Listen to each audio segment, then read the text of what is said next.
Men o'quvchilarga bilim-bilim әдісін aldım. O'quvchilar kela qo'ydilar. Birindep kirib, alib, o'qiymiz. Qani kelib yozibdi. Sol arqылы topqa bölüp oturamiz. Sizden quvanish. Ya, sizden quvanish ketmesin. Ya. Ya. Әрине. Осы арқылы топқа бөліп. Ya. Оқуда отырып бол. Әрине, оқуда отырып болсын.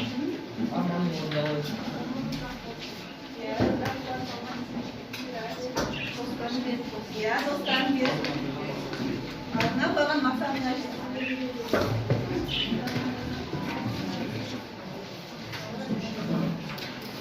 Мінекей біз екі топқа бөлініп алдық. Тонустық және поэтикалық топ. Алдарындағы гүлдердің артында жазылған сөздер арқылы.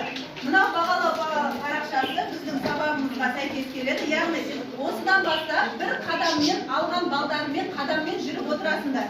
Мінекей таратпала қойыңдар. Мынаны таратпала қойыңдар. Ана сары жерге аттарыңды жазып қоясыңдар. Үй жұмысы біз өткен тақырыбымыз қандай еді? Қосымша талшықтарының жиылу механизмі. Я. Енді сол үй жұмысын бинго әдісімен, яғни лотерея әдісімен біз сәттілікке істейміз. Таңдап ала қойыңдар бір-бірден. Бұл жерде сәттілік 6 жеңіс бар, 6 ұтыс бар. Ешкіна барықтармын? Тарап ала қойыңдар.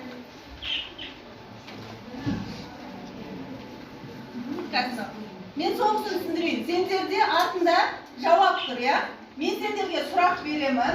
Сол сұрақты сызу арқылы, жауаптарын сызу арқылы бинго ұтыс аласыңдар. Яғни бұл жерде 6 адамда ұтыс бар. Ал қараймыз, мұқият.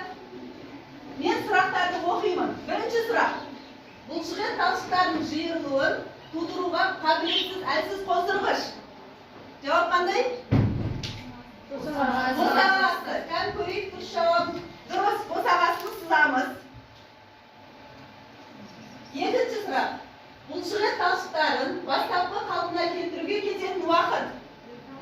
Қандай? Рефлекторлық кезек. Кән жауапты тексеріп көресіз. Бар ма? Сам рефлекторлық кезекті. Екінші. Стимулға жауап ретінде бұлшықет қандай қызмет атқарады? Механикалық. Кәнки дұрыс. Сызамыз механикалықты. Келесі, бұлшықет қысым қатыспай қысқаруы. Жауап қандай? Изо қандай? Изотоникалық. Кән көрейікші. Дұрыс, изотоникалық. Келесі сұрақ. Бұлшықеттің көтере алмайтын жүкті көтеру кезінде ұзындығының өзгеріссіз қалып қысқаруы. Қандай? Изометриялық. Дұрыс жауаптары. Қысым артқан сайын бұлшықет ұзындығының өзгеруі арқылы жиырылу. Қалай жиырылады? Аксотоникалық. Кән көрейік. Дұрыс. Сызып отырамыз. Бұлшықет жиырылуын жіпшелердің сырғанауымен түсіндіретін теория қашан қалыптасты? 1954 жылы. Кәнки. Келесі. Ешкімде шықпады әлі ұтыс? Жоқ. Келесі.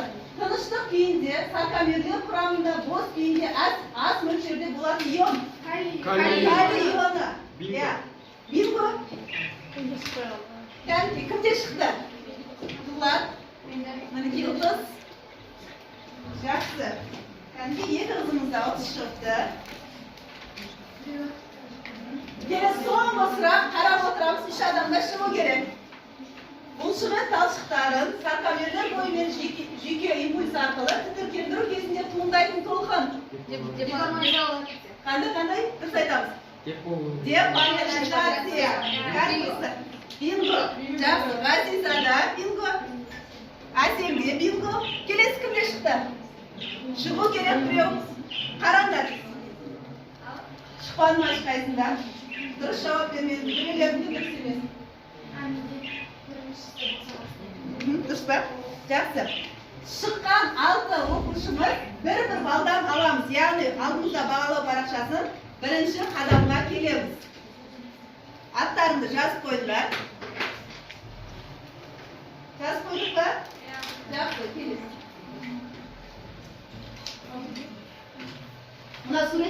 балалар. Не көріп тұрсыңдар? Бірінші не? Қоян. Не істеп жатыр қоян? Жүгіріп барады, секіріп жүгіріп барады. Екінші? Тасбақа. Ол да не істеп жатыр? Жылдам және баяу жүру. Ал одан кейін сурет? Ол адам. Одан кейін қол. Не істеп жатыр қол? Бұлшықеттерін көрсетіп бар. Әкелдің сабағымызда қандай байланыс бар деп ойлайсыңдар? Бұлшық бар, бәрінде. Баяу және жылдам екенін көрсетті. Ненің баяу жылдам екенін көрсетіп тұр? Бұлшықеттердің баяу жылдам екенін көрсетіп тұр. Бірақ мына сурет не істеп тұр? Мыналар не істеп жатыр? Енді тақырыбымызды ашсақ, тақырыбымыз біздің жылдам және баяу жиырылатын бұлшықет талшықтарының құрылысы, орналасуы, жалпы қасиетті дәптерге бүгінгі күнді жазып, тақырыпты жазып отырамыз. Яғни бүгінгі менің оқу мақсатым жылдам және баяу жиырылатын бұлшықет талшықтарының құрылысы, орналасуы мен ортақ қасиеттерінің байланысын орнату. Мақсатым осы жылдам және баяу жиырылатын бұлшықеттердің қасиеттерін біледі, салыстырады және де оларды жіктейді әртүрлі тапсырмалар орындау арқылы. Күнді жазып қойдық па, тақырыпты жазып алдық па? Тақырыпты жазамыз. Тақырыпты жазып аламыз.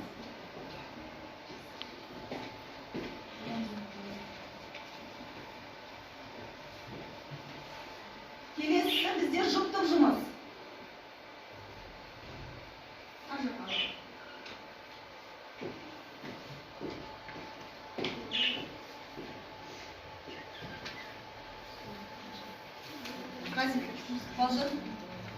Дулат, сен мына жаққа отыра ғой, орындығыңды ал да.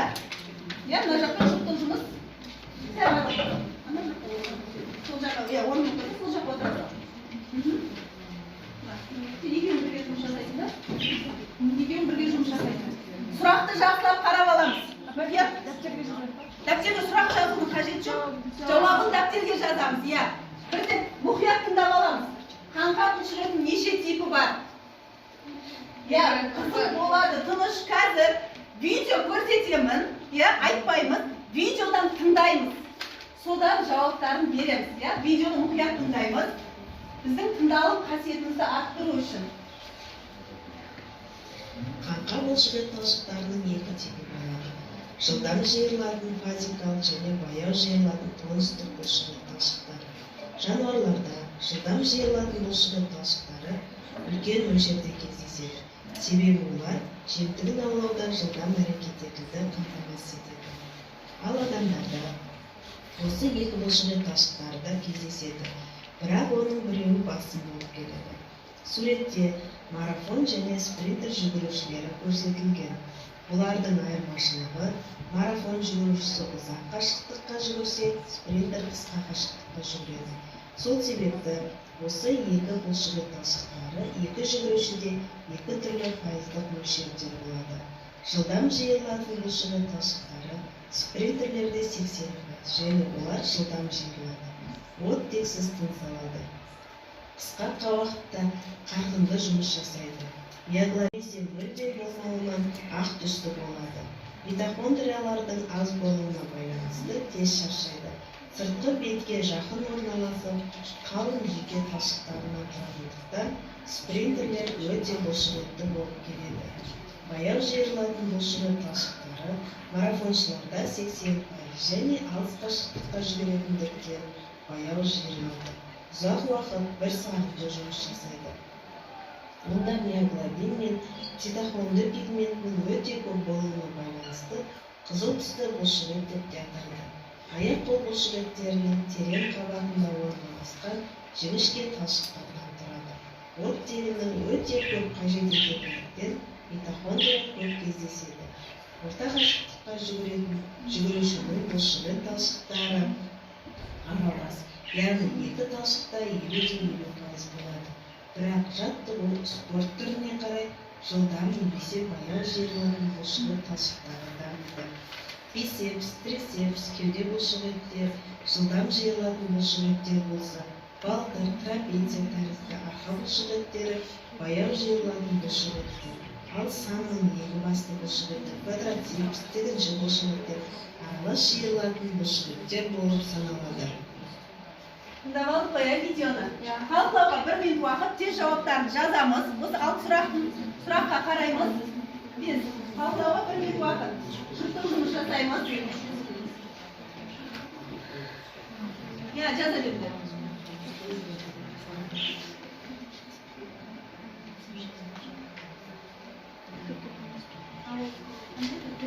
Бұл жерде 3 баллық жүйе, яғни келесі жауабын. 5-6 сұраққа дұрыс жауап бергендеріңіз 3 балл, 3-4 дұрыс жауапқа 2 балл, 1-2 дұрыс жауап болса 1 баллды береміз. Тексереміз. Біріншісі, қанша неше типі бар екен? 2. Қандай? Дұрыс, осылай жаздық қой, я? Екіншісі, бұлшық талшық қызыл болады? Бояулық, немесе бояулық. Келесі, анаэробты тыныс қай бұлшық ет түрі? Радикал, аэробты қайсы еді бізде? Тонустық бұлшық ет еді. Дұрыс. Марафоншыда қай бұлшық ет түрі көп? Тонустық, бояулық. Ал митохондрия мөлшері қалай екеуінде? Жоқ, митохондрия мөлшері баяуда, жылдамда қандай? Көп па, аз ба? Баяуда жауап бермейсіңдер, жауаптарың жоқ. Жылдамдық ақ болу себебі? Гемоглобиннің аз болу. Дұрыс, жауаптарымызды қараймыз, балдарымызды қоямыз да, сол бойынша қадаммен жүреміз. Бесеуі дұрыс болса 3 балл. Төртеуі дұрыс болса 2 балл. Жақсы, дулап қойдың ба? Орнына отыра қой, балыңды қойса.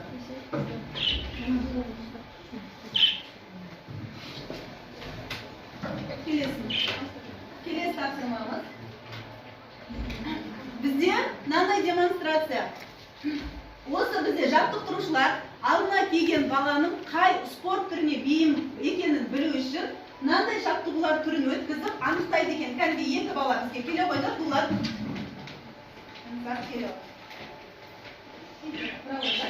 Қазір сендер шамамен 60-қа дейін отырып тұрасың, бірақ шамаларың келгенше, шамаларың тоқтаған кезде тоқтайсыңдар, мақна шаршаған кезде. Ал санап отырамыз, кәдімгі бастаймыз.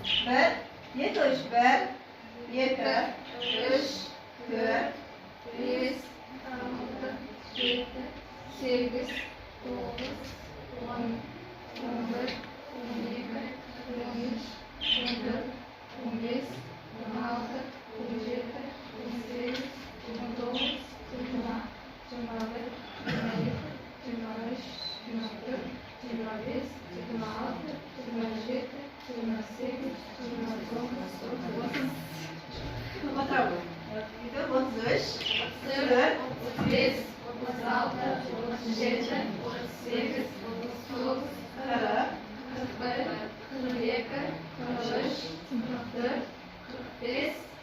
Жақсы, 45 рет, келе отырамыз. Адар қара екінші кезегі бар. 10 минут демаламайындар. Келесі тапсырма. Бізде келесі тапсырма осы 2 бұлшық ет талшықтарын салыстыру мақсатында Ленин Апс платформасына мен сендерге сілтемесін жібердім, сол сілтеме арқылы кіріп, немесе мінекей, мынау QR код арқылы кіреміз. Сілтемемен кіре алмайтындарымыз QR код арқылы кіреміз. Сіздер егер QR кодтарыңыз болса, көрсеңіздер болады кіріп. Кіреміз. Кірдік қоя.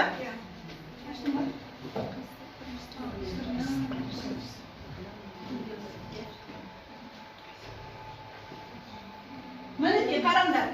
Мынау бірінші жиылған сөзді мынаны алып барамыз. Қайсы миоглобиннің болуымен ерекшеленеді? Қайсысы? Қайсына барады? Мінекей осылай, мынау марафоншы қайсына барады? Қоясам. Осылай шыққан сөздің бәрін 2 жақтама жіктейміз.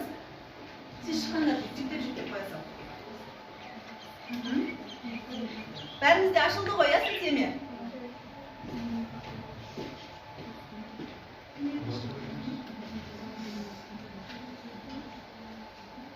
Ашылды ма сілтеме бәрімізде?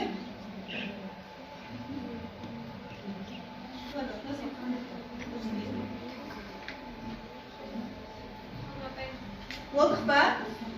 Болғанымыз міне, мынау батырманы басып, өзіміздің қателіктерімізді көреміз.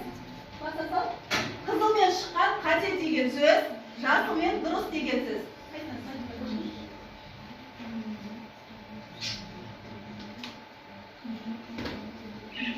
Мінекей көштік қой, иә?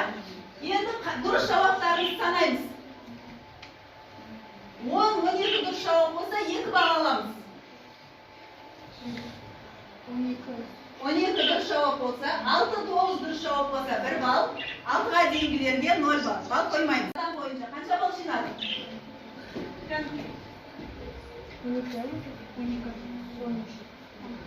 Кәнті істедік па? Иә, басам. Иә, бәрі дұрыс, яғни 2 баллын алады. 2 балл қанамен жүреді. Алтауы дұрыс болса, міне 6-9 1 балл. Бәрі дұрыс болса, 2 баллды қоямыз, 2 қанамен жүреміз. 5 балл. Қанша дұрыс болды? 5-еу дұрыс. Сендерде қыздар? 4-еу дұрыс болса, балл қоймаймыз, иә? 1-бен 5-ке дейін ғана балды қоямыз. Арайлым, сен 7-еу дұрыс па, кәдімгі? 1 балды. Қыздармен жақ болды қоя? Тақырыптары бойынша өздерінің тақырыптары бойынша қорғап, мына жерде сөйлеп береміз.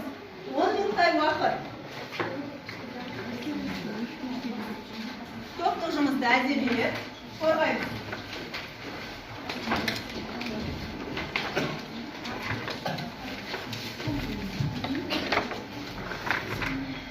Өздерінің тұрмыстық жүздегі құрылысы, орналасуы, қасиеттері туралы айтамыз. Мынаның ішінде не бәрі бар.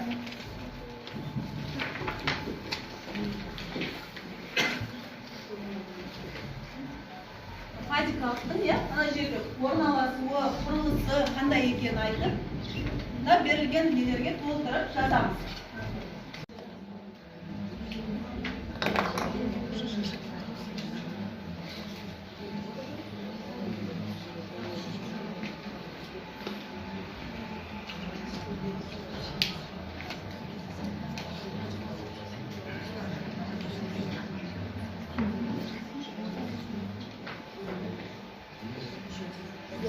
Өзіміздің идеяларымызды берілген кеспе қағаздарды пайдаланып, түрлі әдемі бір плакат шығарамыз.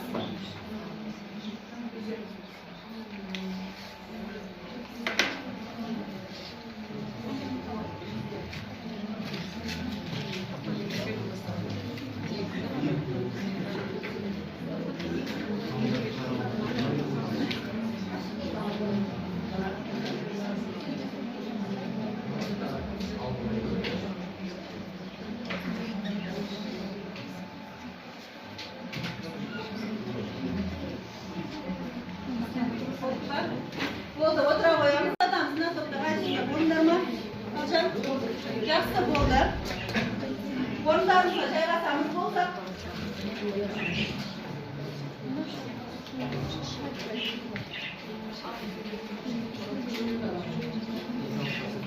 Болды. Ағаке. Шығамыз, қайты топты қорғайды?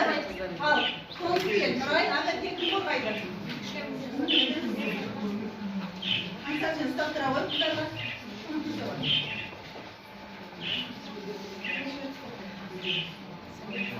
Даусымызды шығарып, әдемелеп, қайсысы берілді?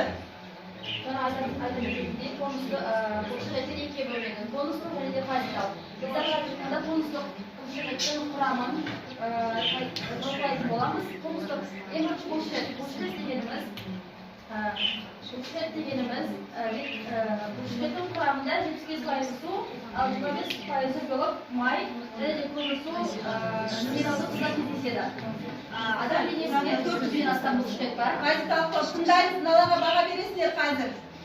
400-ден астам бұлшықет бар. Адамның денесінің салмағының 40% ол болса бұлшықетті құрайды. 40%-дан астамы. Және де баяу бұлшықет қай жерде орналасады деген сұраққа, баяу бұлшықет аяқ бұлшықеттерінің төменгі қабатында орналасады. Тонус бұлшықет конустандырғыш ерітінділер түсі қызыл болады. Құрамында митохондриялар ағза бар.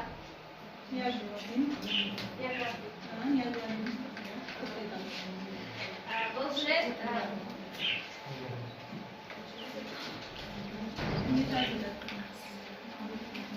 Sakkalı önceden yolu.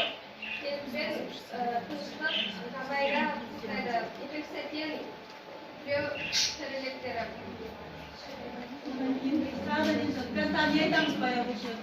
Баяу бұлшық энергияны аз жұмсайды және ұзақ баяу жиырылады.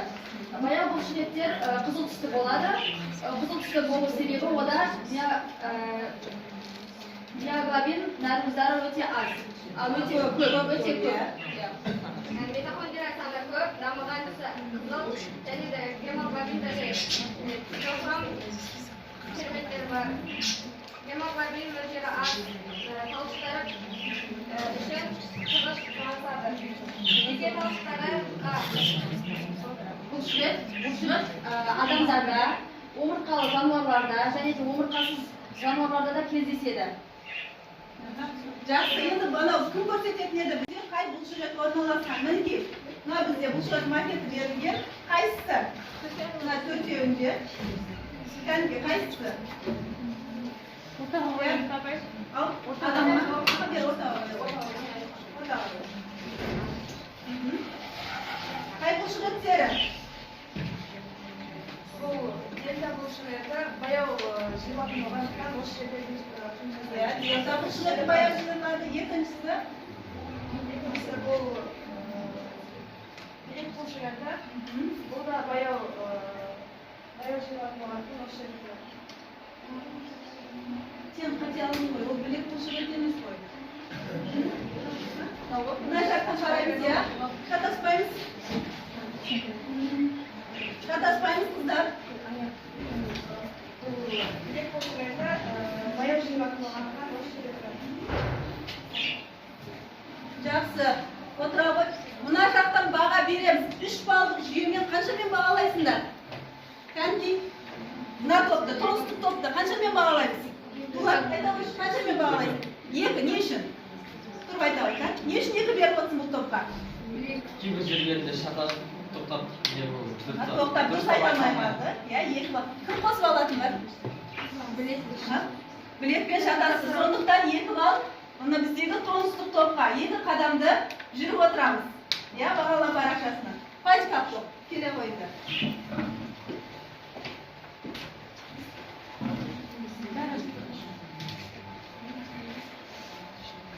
Жаңа айтып өткендей біздің сабағымыздың тақырыбы жылдам жиырылған бұлшық. Жылдам жиырылған бұлшық еттің құрамына келетін болсақ, бұлшық еттің құрамында 75% су, 25% ақуыз бар екен. Және де май, көмірсу, минералды тұздықтардан тұрады екен. Бұлшық еттің талшығына келетін болсақ, жылдам талшықтар дененің бетіне жапса жақындағанда орналасқан. Оларды кей кезде ақ түсті бұлшық ет деп атайды. Ал кейде оларды миоглобин өте аз немесе мүлдем жоқ болуы да мүмкін.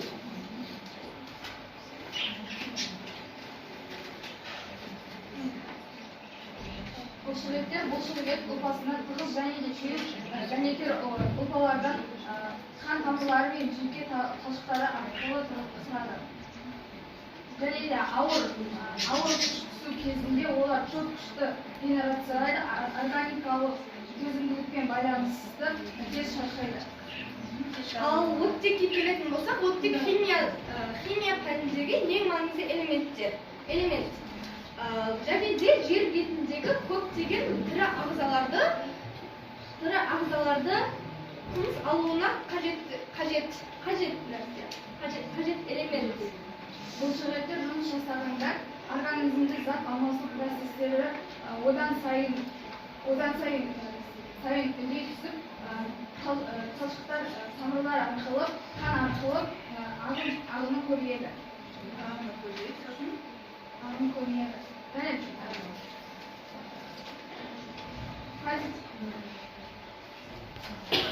Фазикалық бұлшық еттердің талшықтары тез шаршайды. Ақ қараттың қызметтері Қазір орналасқан жері ұзын қысқа жалпақ болады. Талшықтар төзімділікке ұзақ күш түсетін уақытына пайдаланады. Bir kilometr қашықтыққа жүгіру немесе 400 метр қашықтыққа жүзу. Осы адамдарда, осы спорт түрінде. Жақсы, санан көрсетеміз. Қай бұлшық еттері? Кәнге, мына жақта екеуі қалып тұр. Әсем. Қай бұлшық еттері? Жылдам жиырылатын. Кәнге көрсетеміз. Кеуде жылдам жиырылатын бұлшық еттері. Кеуде. Және бисеп Иә. жылдам жиырылатын бұлшық еттері. Бисепс пен бізде кеуде бұлшық еттері жылдам жиырылатын бұлшық еттің түрі екен. Жақсы, жарайсыңдар, рахмет. Отыра қойыңдар. Кән баға берейікші. Бере қой, Нұрай. Мен бұл топқа жалпы 3 деген баға беремін. Себебі тастайдылған, өздерінің тастайдылған көтетіп тұр. 3 деген баға береді. Тағым қосады, Аружан, Арайлым. Ойларыңызды айтайықшы, сен қанша баға бересің? Мен 3 деген баға беремін. Өйткені өздері плакаттарды дұрыс қойғаншылықта. Сіздерді жаңылыспай жақсы да шығарды. Қателесу болған жоқ, иә? Бізде, иә? Аштаңдар, сендерде мәтін берілген. Мәтінді аштық па? Мен мәтінді оқи беремін, құлақ салып тыңдаймыз. Әсем болма, ашылма. Бұлшық ет қызметі, белсенді қозғалыс режимі, дене шынықтыру жаттығулары және спорт көп энергия жұмсауды қажет етеді. Бұлшық еттің күнделікті жиырылуына дененің барлық энергиясының 50% жұмсалады. Егер сендер спортпен айналыссаңдар, молекулалардың ыдырауынан алынған энергияның 40% жай әрекеттерді орындаудағы бұлшық еттің жиырылуына кетіп қалады. Яғни сен жаттығу кезінде 40% бұлшық ет кетіп қалады. Енді сендерге мына төмендегі берілген тұжырым дұрыс па? Осы спортшылар энергиясының тепе-теңдігін сақтауға пакеттің картесінде аттарыңды жазып, бір иә, екі жоқ деген немен жазамыз жауаптарыңды. Бұл бір балдық жүйемен есептеледі. Дұрыс жауапқа.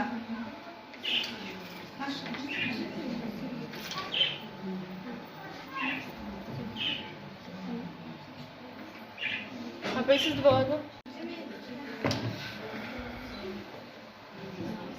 Иә, болды.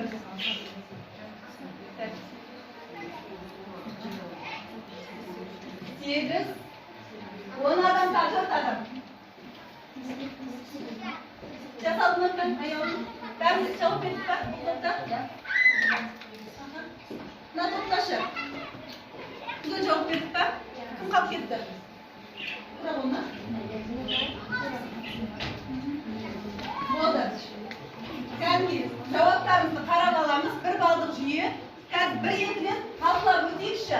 Бұл жерде. Біріншіде бізде Балжан. Айта қойшы кәдім, Балжан кінаш. Балжан кінаш.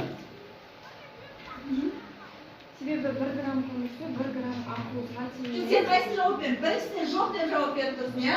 Яғни не үшін? Себебі бір-біріне тең емес. Бір-біріне тең емес, иә? Ал екінші сұраққа иә деп жауап берген себебім, спортшылар өздерінің асмезін дайындаған уақытта порцияларын үлкен қылып, энергиялары көп болу үшін, көп күш-қуат жинау үшін энергияға бай тағамдарды көп қолдану керек деп ойлаймын. Қолдану керек. Жақсы, екінші жауап иә деп жауап берді. Үшіншісіне кім айтады? Дулат, айта ғой, үшіншісін. Мына топтан сұраймын сендерден. Мен жоқ деген себебім, өйткені бұл ақуызы көп салмақтар болады, соларды өте көп мөлшерде жейтін болсақ, біз артық салмақ қосып алуымыз мүмкін. Мысалы, нанды асақ болады, біз оны мөлшерден көп жейтін болсақ, ақуызы көп болған соң, ол біздің өмірімізге қауіпті болуы мүмкін. Жақсы. Төртіншіге неден жауап бердің сен? Жоқ. Жоқ деп жауап бердің. Не үшін? Өйткені менің ойымша, яғни құндылығы маңызды ма деп сұрақ тұр, иә бізде, иә? тағамның құндылығы дегенде адам тек қана тамақтан емес дәрумен, витамин деген заттарды басқа да өнімдер адамға керек болады. Сондықтан жоқ деп жауап бердің. Жақсы. Мына топтан кән біз мына жақтан аламыз, бізде сөйлемеген кім енді? Кән аяулым мына жақта кән Аңсар айтамыз. Ажар. Кән Ажарды кім көрейікші? Ажарды нашы. Нұрайдың қасында жоқ жазбақта. Біріншісі жоқ. Ya, ayta ғой, не үшін жоқ деп жауап бердің біріншісіне? Біріншісі жоқ, себебі бір-біріне тең емес көз. Яғни бір-бірден аламыз. Ya, ана алдымда тұр, бердім. Ya, сол жерден кән тез-тез аламыз. Кәнге тез-тез аламыз. Ya, кән бір топтан әр топтан алып жіберейік. Бірінші миды ұстағандар не ұқтым? Кән мына жақтан арайлым. Не ұқтың, кән? Бүгінгі сабақта не ұқтың?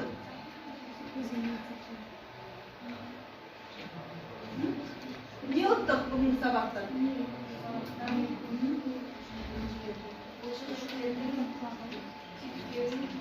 Титермін. Жақсы. Не естідік? Кән құлақ кімде? Құлақ кімге түсті? Абай, артық салмақтардан қозғалу, ынарымыздардың Жақсы. Не айттым? Кімге түсті? Ауыз кән соғалды? Ажар, айта ғой. Не айттың сен?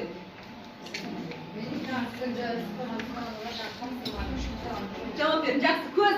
Кімге түсті көз? Мына топтан. Мына жақта көз кімде бар? Аяулым айта ғой. Не көрдің? Мен бұлшықеттердің Қай жерде? Жақсы. Жақсы, рахмет. Бүгін сабақтың үй жұмысы бізге үйде балдар өздерін қай бұлшықеттерін дамыған үйде зерттеп келеміз. Бағанады отырып тұрып, көріп, жазып келеміз. Кәнки бағалау парақшасында қанша бал жинадың? Кәнки 9 жақсы аттарыңды жазып қойсыңдар. 9 маған жинап осыны. 5 бал, 6 бал. Кәнки жақсы. 8 бал алды. Яғни 6 бал бізде 4 дегенді білдіреді. 8, 5 алды. Жақсы, қатысқандарға 8, 6, 8 бал. Кәнки бұлы 6 бал. Енді қараңдар. Біздің сабағымыз аяқталды. Рахмет сендерге.